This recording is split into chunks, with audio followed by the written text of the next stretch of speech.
What makes a real man? It's a question I hear a lot the more I work with men. Most answers usually involve either ideas from our cultural traditions or stereotypical images from the media we consume. But to me, in this moment in time, the answer is simple. A real man is one who feels everything. The time of sensitivity, emotions, vulnerability, and feelings being frowned upon when it comes to masculinity is over. The truth is, a man who is willing and able to feel everything in his experience is one worth celebrating. Feeling is not a sign of weakness. It is absolutely a sign of strength. A man who can't be with his felt sense is a man that's at the mercy of his feelings. They actually control him, and the longer those feelings are ignored, the more powerful they become. They actually create charges within him that pervade all areas of his life. And whether he's conscious of them or not, those charges, they commandeer more and more of his energy, presence, and attention, making him less here in any given moment. However, the man that doesn't avoid, numb, or bury his feelings, but is willing to dive into them, be with them, and feel them, whether they're dark, sad, ecstatic, angry, shameful, or blissful, that's a real man.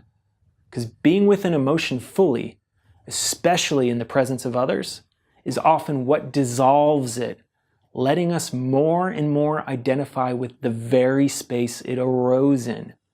All that energy we were using to avoid is now freed up, bringing more vitality and consciousness to every breath we take. One of my mentors describes the process like this. We take charge of our charges, no longer at the mercy of parts of ourselves we're unwilling to be with. We become intimate with the entirety of us, and that's what makes us powerful. The deeper a man is in touch with his interiors, the freer he becomes. We can feel when we're around a man like this, as he carries a relaxed and alert awareness that's instantly trustable. It stems from the knowledge that no matter what happens, this man won't disappear. He'll stand free in the face of whatever arises. Such a real man can then even cultivate transmitting that freedom beyond himself. He can extend his practice of feeling by placing his attention and care out into his lover, family, tribe, nation, species, the planet, and even beyond.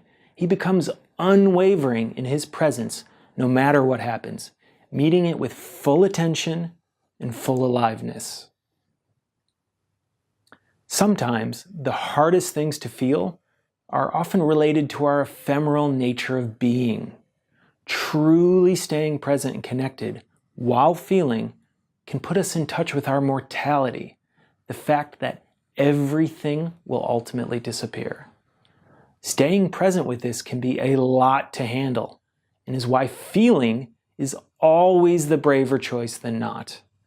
We've long celebrated men who fearlessly dive into the brave unknown of the external world, be they explorers, athletes, scientists, or soldiers. Now, let us celebrate the men that do the same with their interior worlds. Men who fiercely turn towards all parts of themselves and those around them and the parts of them. They welcome everything with curiosity and presence, be it inside or out.